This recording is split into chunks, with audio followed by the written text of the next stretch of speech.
At 7 a.m. vlogging while no work yet. Dito na naman ako guys sa sea area. So binablog ko na ito guys sa isang account ko. Siyempre, pareho naman active ang isang account ko kaya nilipat ko dito.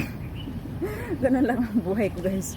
Naglilibang ako dito habang wala pa akong trabaho. So ayan. Try ko mag-exercise in this area guys.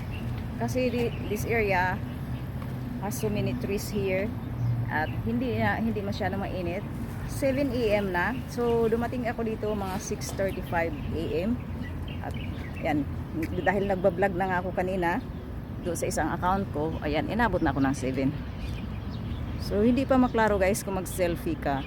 Kung mag-selfie ka dito, makita talaga ang tunay mong kulay na light brown. Light brown talaga ang kulay ko guys in person. Hindi white sa ano na yan, camera or what. Ayan. So maraming nag-exercise dito.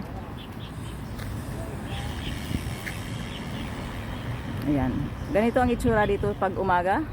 So di ba napakaganda.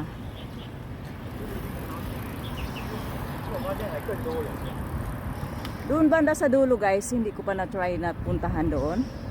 Mainit na. Siguro kung uuwi ba ako ngayon or what. Tinatry ko nga mag-vlog habang wala pa akong trabaho at nang mapakinabangan yun, hindi ako tulog ng tulog kasi hindi ko din type guys yung tulog ako ng tulog na hindi naman ako makatulog, yung maghiga-higa lang, hindi ako pwede ng ganyan. So nag-iisip talaga ako, sanay kasi ako magalaw kasi ako kung sa dating ang amo ko, mag-iisip talaga akong gagawin kung hindi ako mag-exercise, mag-garden or maglinis, what. Basta yun, basta malibang ako. Kasi hindi naman ako yung tao na antukin guys, na tulog ng tulog.